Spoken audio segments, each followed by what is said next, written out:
This reminds me of the episode where Ahsoka meets Lux, and she's like, "Oh, I guess separatists aren't all bad." Lux! He was Lux like did. a Barbie prince, is what he was like. That guy looks like the king from Cinderella. Through with this. You know what I'm talking about? The Disney Cinderella. That's who he looks like.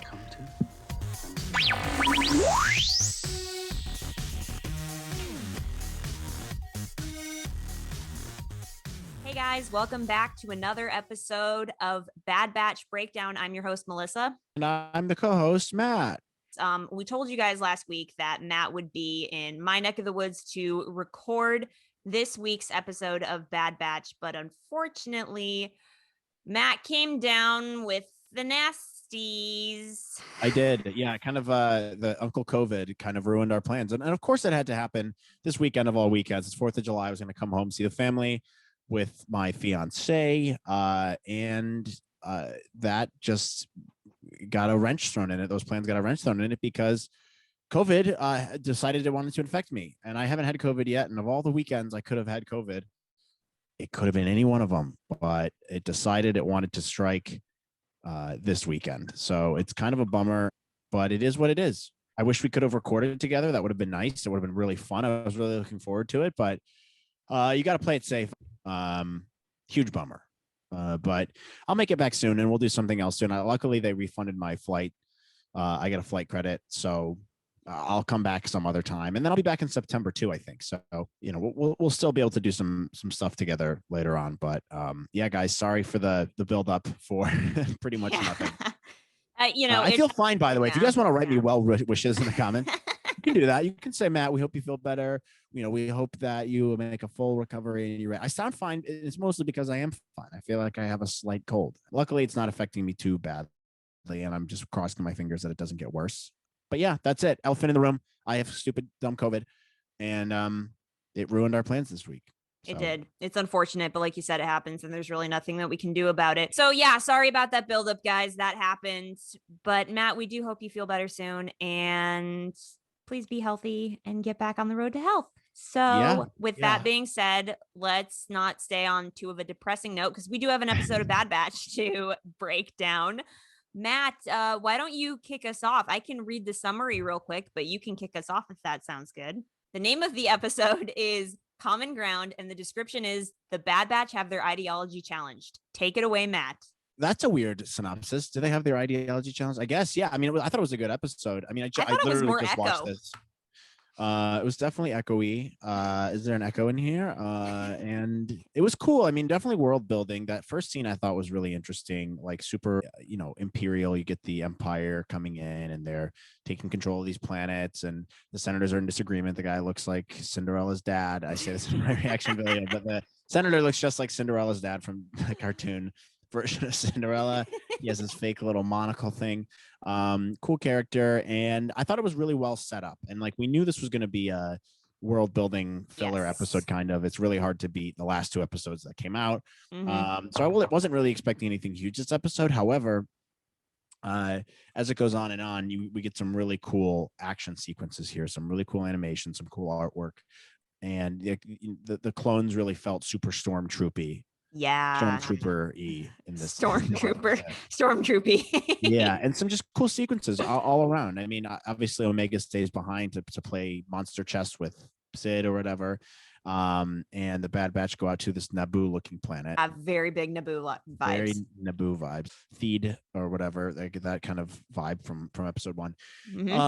And yeah, I mean, I thought it was good overall. Like I said, everything was really well done. It wasn't like a super, like we didn't get any new information this episode. It was just world building, cool sequences, great animation. And yeah, I mean, what did you think? So I did my reaction video with Grace, which was a lot of fun, and it really kind of changes your perception of the episode when you have somebody else there commenting on it with you.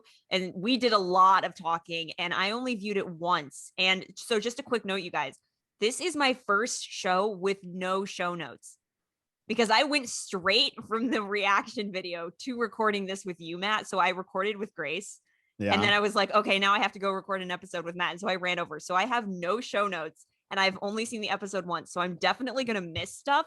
So I apologize if there was like a little Easter egg in the background that I was supposed to notice and I didn't. I've only seen the episode once, and so I'm running off a one impression episode Yeah. reaction. So Well, I mean, it was a pretty straightforward episode. I don't think there was a whole lot revealed here. I don't think there was a ton of Easter eggs. Correct me if I'm wrong, but I was even sitting there during my reaction video, just like, this is like just pretty straightforward, run of the mill. well, Grace brought up a really good point, and I'll talk about this too. They're doing that thing that you talked about. It was an episode or two ago where they're going to give you a lot of information, then they're going to pull it back, and then they're going to give you a lot of information, then they're going to pull it back. I feel like, because now we're way past half the show. We only have, I think, 6 more episodes left. I think what they're doing is they're going to be like, okay, guys, like, yeah, that's a lot. But I think they're being like, hey, guys, calm down. We're going to keep it calm for a little bit because these last few episodes are going to be emotional. So that's what I think they're doing. And I appreciated the slower pace. It does give you a chance to breathe. No crosshair. Sure. No crosshair. No crosshair. No crispy boy crosshairs. No crispy boy crosshair. And I didn't really expect him in this episode. It was really cool to see the batch actually, God forbid, I love Omega, but it was really cool to see how much better the batch were like at getting stuff done when she's not there. She holds it's them about back. time they pull it back a little bit and have someone babysit her. I say this in my video too. I'm like, okay, great. Now you finally are doing the responsible thing and having someone look after the 12-year-old instead of bringing her on the dangerous missions with you. Great call. And they definitely were more efficient, I think, in some pretty badass battle sequences here. I loved this planet. Can we talk about the planet? Raxus, right? Raxus, yeah.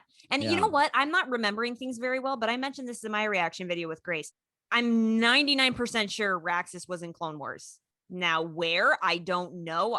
Do you remember the arc with Ahsoka and that love interest that she had, Lux Bonteri? Yep. I thought that was maybe that planet. Oh, yeah, because he's a separatist, right? Yeah. Yeah. And it gave me major heroes on both sides vibes. That's the name of the episode. Yeah, I think you're probably right because it did look familiar, especially in that opening sequence. They have like the cool trees and they show the background and stuff of the planet, and it definitely did feel familiar. So I bet you're probably right. I mean, this is us not doing our homework before the episode, but we're just running on our first impression. We watched it an hour ago. Yeah. But yeah, I think you're right. I think it was probably in Clone Wars. Obviously, this guy's a separatist. But why does that matter? The what's his name? Echo's like, why are we helping this guy? He was a separatist. It's like separatists don't really exist anymore. Who cares? Like, it's probably Grace brought this up too in the reaction videos, which you guys should definitely go and watch because Grace is hysterical and you will love her takes. But Echo is clearly dealing with his trauma from being tortured. And so I thought that was just kind of like a note on his PTSD because the separatists did torture him. So naturally he's going to have kind of a hostile reaction towards them. So I thought that made sense that he was having that kind of reaction. And dude, even Hunter was like, no, like in the beginning, if you remember, he's like, absolutely not. And Sid's like, oh, you owe me money. So yeah, you've got to do it. So I thought that made sense to have, and I don't know if you noticed this on the topic of Echo, I can totally see them planting the seeds of Echo leaving the Bad Batch eventually. I can totally see Echo walking away from the group to like join Rex. So maybe they're kind of setting that up. What do you think about that? That's a good point. Yeah, they could definitely be setting that up. I think that's a great point. Because he's not really tied to them. He joined them because he didn't really have much of a choice, right? And he doesn't really seem to gel with the rest of them. It seems like he's just kind of along for the ride. He's not really super invested in it, and he's not as close with them as the rest of them are with each other, And I could totally see him, breaking off and going over with, hanging out with Rex, his pal, his best pal. So yeah, I think that's a great theory. Actually, I haven't thought of that before, but that could definitely be possible. It just seems he doesn't seem to gel with them. Yeah, Echo's he has the most apprehension. He even tells Hunter, he's like, why didn't we go with Rex? We have no other purpose than to be soldiers. And so I could definitely see like a character arc happening where there's a fly in this room. I could see a character arc happening where Echo is just building up to be more and more of I don't want to be a part of this anymore. I'm going to go with Rex because this is all I've ever known. So do you think we'll see Rex again then more frequently in these last 6 episodes? That's really hard to say. I don't, because the cool thing about this show, which I really appreciate, is they don't bring in characters unless they have a really good reason to bring in characters. So, like with Cad Bane, that makes a lot of sense to bring him in and fight Fennec for control over like Omega, for example, because Cad Bane's a badass and he's really good at what he does. With Rex, you bring him in because he's the one with the knowledge of how to remove the chips because Ahsoka took his out. So you bring him in with the purpose. If Rex was to come in the show again, it would have to be to drive story, in this case, Echo, Right. and give Echo motivation to, I can't do this anymore. I'm a soldier. Bye, guys. But they'd have to use Rex to drive that story. So I think it's possible that we'll see Rex again, but I don't know in what context that they would bring it back. Does that make sense? Yeah. Yeah, that definitely makes sense because I could definitely see that happening where Echo just says, "Peace out, guys. We'll see you later." I told Grace I would prefer to see Echo leave the Bad Batch and go with Rex than to watch Echo die. Yeah. And I was thinking about that today. I'm like, how do they wrap this up? Like, well, how does this show? Because it'll probably only be one season, right? I I don't guess it's know. conceivable that it could be two, but like, where else would it go? And if it is one season, what happens to all these guys? You know, like what happens to Echo? What happens to Hunter? Like, do they die? Do they go their separate ways? Do they keep doing bounty hunting stuff afterwards? Like, how does that fit in? It'd be interesting to see how it'll be interesting to see how it plays out. Like, the last couple episodes will probably be crazy. Yeah, that's why I'm thinking that they toned this one down so much and they let it be more chill, because the last few are just going to be wild. Yeah. I mean, the last two So episodes we had were pretty wild. So I would imagine, especially the last 3 or 4, going to be crazy. I don't think the next episode will be that crazy either. You know, I mean, hard to say. I'm kind of hoping, and maybe we can theorize about this a little bit more with people who've asked questions. Maybe they have something to say, but I'm kind of hoping we're going to go back to Crosshair. oh yeah, Because yeah. as far as They'll definitely have some resolution there before the end of the season, I think. as far as character driven resolution goes, we've really gotten to know the Batch and how they function as a team and their own little personality and their quirks, but they have not really given us a lot on Crosshair. In fact, we've only had 3 episodes, have we not, with him Yeah. specifically? Yeah, he's kind of barely been in it. Yeah, so I'm saying it's like they have to tie up all of these stories in a way that could either A, leave it open-ended for another season, or just end these guys in their story. Yeah. Officially. So it's like, that's why I'm starting to look at characters like Echo and be like, okay, could Echo leave?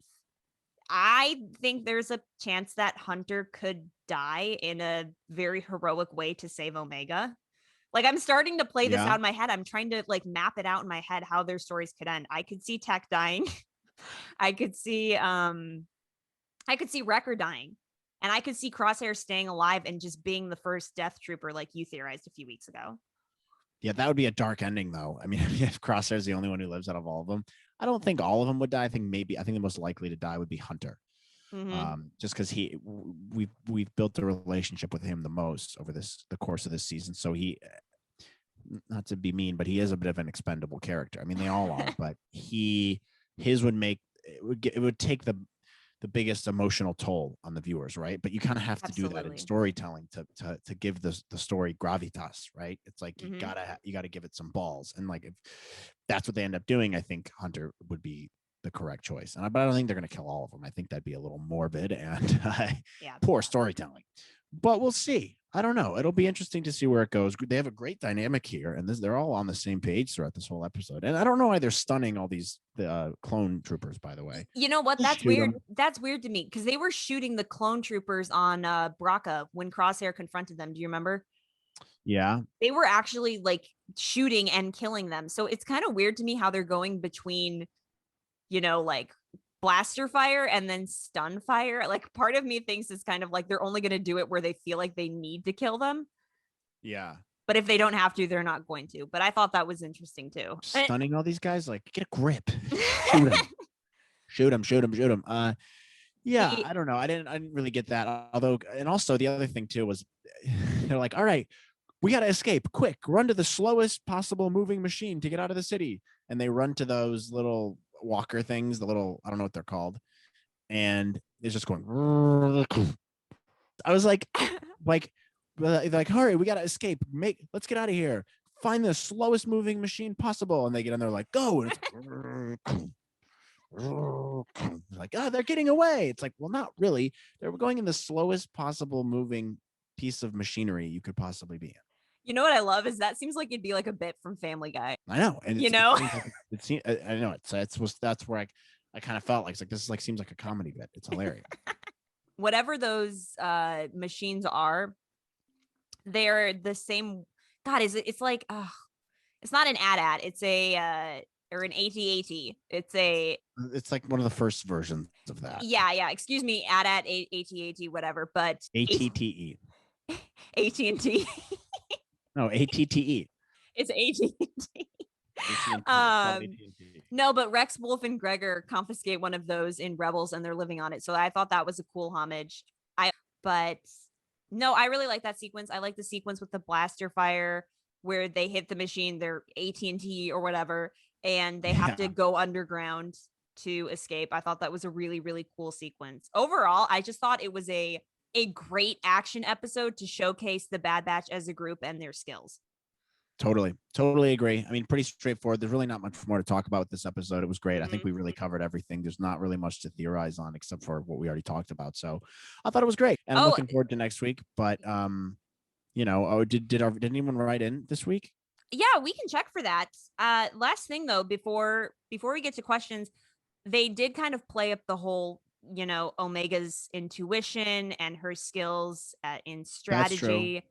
And so do you think that, she's had all these moments, she has that moment where she recognizes Sid, she knows what generation that Rex is from. So they've been planting these seeds. Do you think they're hinting at Force sensitivity with her? Or do you think that's something else? I don't know. I mean, we've been talking about that. It's tough to say one way or another. And you and I talked about this at the, towards the beginning of the season. I think it's definitely it's in the realm of possibility. Mm-hmm. But they're just right now, I think they're just trying to convey that she's very smart for someone her age. She's very intuitive. She's not stupid. She can handle herself. She even makes comments about it on her own. Now she's winning the weird holographic monster chess game with all the guys. So they're hinting at something, and it's definitely her intelligence, and it could have something to do with Force sensitivity. But I haven't seen any super strong, obvious clues as to that. But I'm suspicious that might be the case. I just think that they're throwing that in for a reason. Whether or not that's Force sensitivity, I personally 100% don't know. They're throwing it in for a reason. Yeah, definitely. It just feels so intentional, and so I feel like you're supposed to pick up on something there, whether or not that's like a clone enhanced skill, or if she's just Force sensitive and she doesn't know it, and she just happens to think, oh, I know this because I know this. So yeah. I thought that was a cool little tidbit. All of this stuff is in there for a reason. So I'm just trying to be like, okay, now that we're more than halfway through the season, what are they going to do with Omega, and how are they going to drive her story leading up into these last two, what I assume are going to be very big episodes. So yeah, overall, I don't really have any other thoughts on the episode. I thought it was once again beautifully animated. I loved the design of this planet. Just the prequel vibes in this episode were immaculate. I loved them. Totally. They were so good. Yeah. Very Phantom Menace-y. Yeah, I don't think there's really much to say. But just not, didn't really, yeah, we covered everything. I think it was pretty straightforward. It was what it was, pretty surface level, I thought. Yeah. And I enjoy that. I think you need episodes like that. Yeah, 100% you do. And it was great. It just was not as intense as the last two episodes. Let's get to your questions this week, guys. Let's see what you had to say. Okay. So a few questions, few statements. The first one is from Jasoka.arts. Hi, Jasoka Arts. And Jasoka.art says, why can't Hunter fully embrace being a dad and give Omega a hug already? Same. I diagnosed him with dad. He is her father for sure. It's brotherly. Okay. I'm going to keep going with this. It's not as fatherly as it is older brotherly, in my opinion. Hunter acts like her father, dude. Kind of, yeah. Bothers her. The rest of them, I would argue, are very much big brother, little sister. But Hunter's like, what are the rules? Don't go here alone. Make sure you know your surroundings. I don't know. That's he plays the monster holographic game of chess with her at the end, and he's like, okay, you can go on another mission with me later. No, I agree. Jasoka Arts. I want Hunter to give Omega a proper hug. but I don't think that would happen until like the very end of the season. I feel like if they're gonna do that, it's gonna be a big, massive, dramatic moment. Wrecker walks in there and picks her up like she's a toddler when he comes back and like, holds her on his hip. She's like hugging him. So I know, but everybody wants the Hunter and Omega feels. So I get it. Just so cards. Yeah. So the next question is, again, I'm so sorry, you guys, if I am pronouncing your new username wrong. I'm so sorry, but it's from Kajira Creations with a K. Wow, butchered it. Stop. And Kajira_creation says, now again, I can't pronounce alien names. So if these are wrong, you guys, please do not scream at me in the comments. The Itorian in the weak way be like to Sid, Shmeh. What?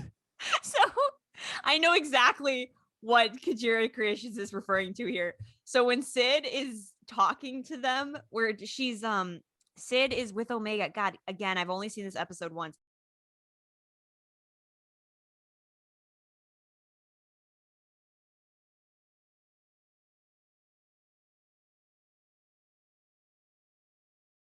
So Sid says to Omega, she goes, "You're completely helpless. Like, you have nothing to offer them on these missions." Like, she makes like a really mean comment, and then Omega gets upset and she walks away.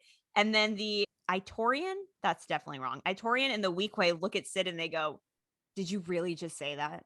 It's like a Oh yeah. Fun fact: Itorians, those are the hammerhead ones, right? yes. Yeah. So there's a bounty hunter, one of those guys, right? I don't know. All I know is here's a fun fact for I used to have a big collection of Star Wars guys, and I don't know what happened to him. Last time I was home, I tried finding him and I couldn't find him anywhere. So if they're lost forever, I will be heartbroken.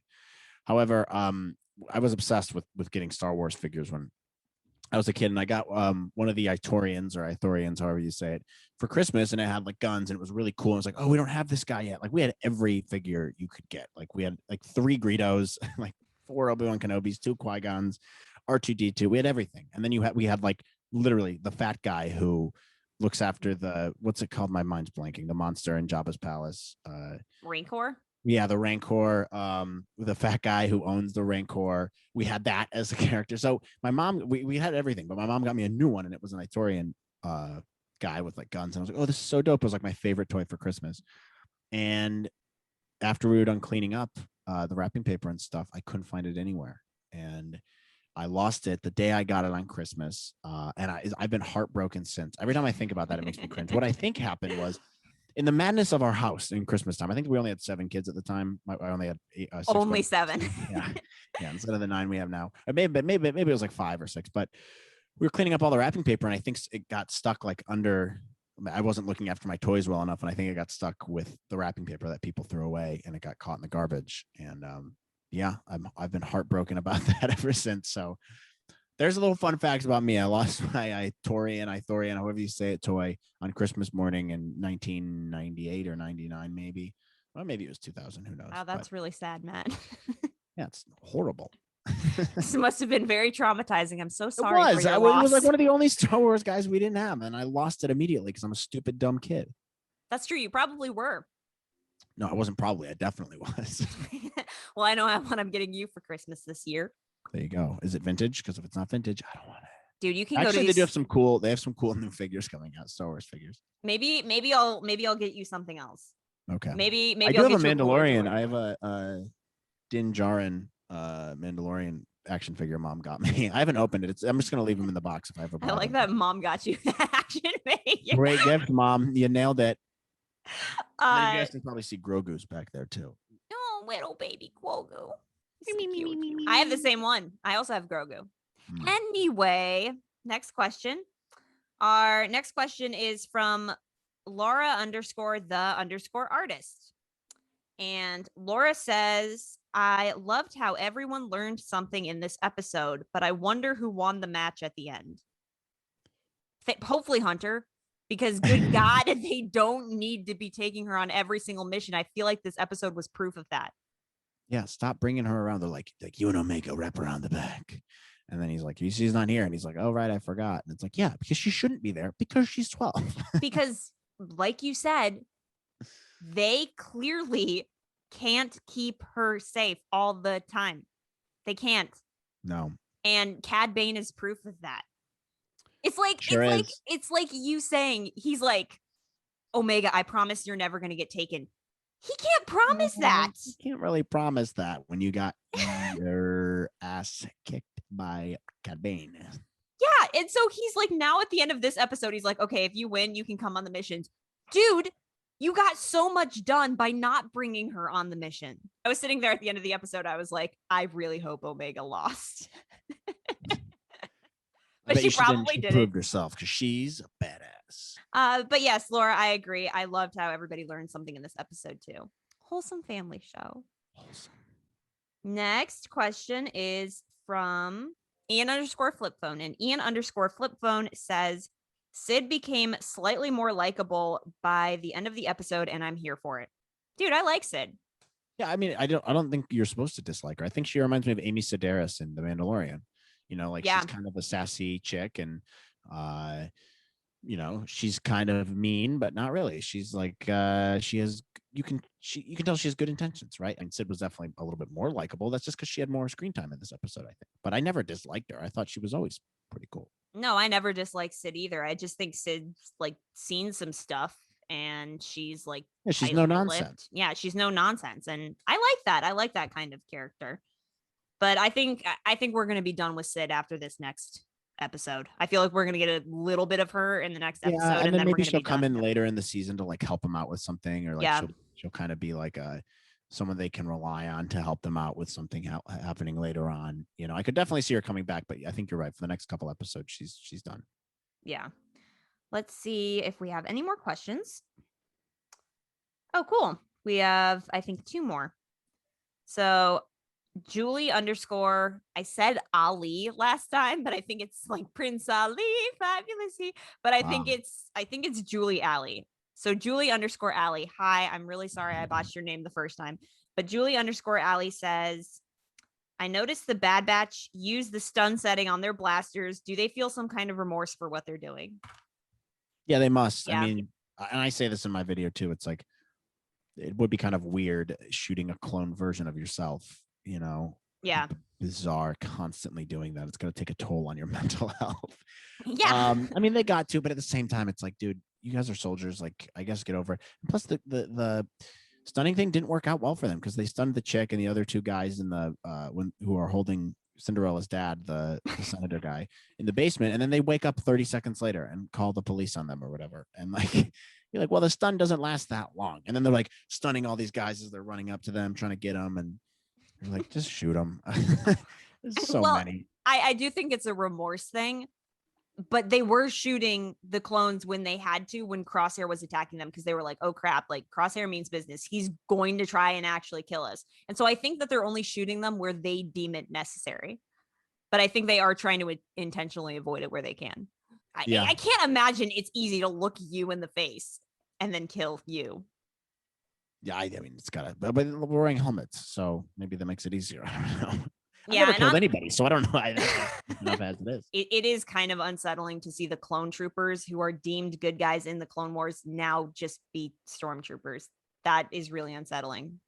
Yeah. And it does bother me. World building, though, I mean, it's something I've always wanted to see, is what happens in that transitionary period between, you know, Revenge of the Sith and A New Hope, and here we go. It's very cool.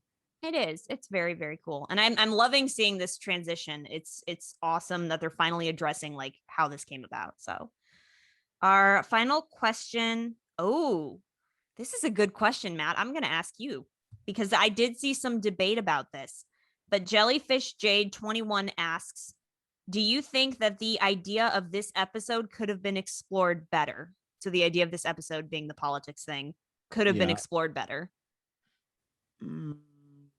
No, I mean, I don't know. It's a weird question because I think they did a fine job of kind of building the world with like the politics. I mean, you know, seeing dissension among senators, you know, with the Empire. Is that kind of what you're talking about? I don't know, but I have seen a general debate. So I watched this episode late, but I did see a couple posts on Instagram when I was making our posts asking for questions, where people were talking about that they thought that the idea of the politics in this episode, you know, like the separatists, you know, being deemed the bad guys in Clone Wars, versus the Republic, which is supposed to be good, versus how, the Empire is taking over and trying to conquer planets, so to speak. I don't really think that there was an overarching theme of politics here. I just think it was a basic conflict that the batch had to deal with, but I don't think the purpose was to explore that. No, I think they did a little bit. They touched upon it. But yeah, I mean, I don't think the purpose really was that either. But I thought it was fine. I thought it was well done. I thought it achieved its purpose. Right. And I think what it served story-wise is I think it served, honestly, the biggest notice that I took away from this episode in terms of politics was how it was affecting Echo. And again, I've only seen this episode once, so I don't know if I can really comment on everything because I definitely missed some stuff in my first viewing, but like overall, I didn't feel like that there was this big overarching theme of like politics and who's on the right side or who's on the wrong side. It just felt like, hey, this guy is part of the separatist leadership, if you want to put it that way. He's a senator, and the clones don't like the separatists. Like that's what it felt like, very basic conflict. It didn't feel like, is this morally right to rescue somebody who was against clones from the beginning? That's not what they were doing at all. So yeah, I agree. Overall, I think the episode was good. I enjoyed it for what it was. I don't think that there was a lot to talk about here, but I thought it was so much fun. And it was just really cool to watch the batch work together as a unit. Yeah. Cool filler episode. We kind of predicted this was going to happen, but you got to have episodes like this. And absolutely. It sets it up nicely for the rest of the season and helps build the world. So overall, great. And I'm excited for next week. It's going to start ramping up here, and it's going to be nonstop crazy episodes, I think, after the next 2 weeks here. So yeah, it'll be great. Tuned. So with that in mind, you guys, if you haven't watched our reaction videos, go watch those. Hope you guys are getting a kick out of them. We love making them. Drop a comment and let us know what you thought of the episode. As always, do not forget to like and subscribe to us here on our channel. Leave us a review on Apple Podcasts. It really does help boost us in the ratings. We're also on Spotify, Anchor, Breaker, Radio Public, and so much more. All of those links will be down below in the description. Matt, do you have anything else you want to add before we let him go? No, we love you guys, and we'll see you guys next week. And drop a comment on YouTube and stuff, or email us, and stay along for the ride, because we got a lot more great Star Wars content to go through. We do, but also make sure you guys drop a comment and wish Matt well to get better. Yeah, wish me well to get better. We need him to fight past this gross virus. COVID. Stupid COVID. Yeah. Stupid COVID. But with that in mind, we love you guys, and we will see you next week for the 11th episode of Bad Batch. Thanks for tuning in. See you guys.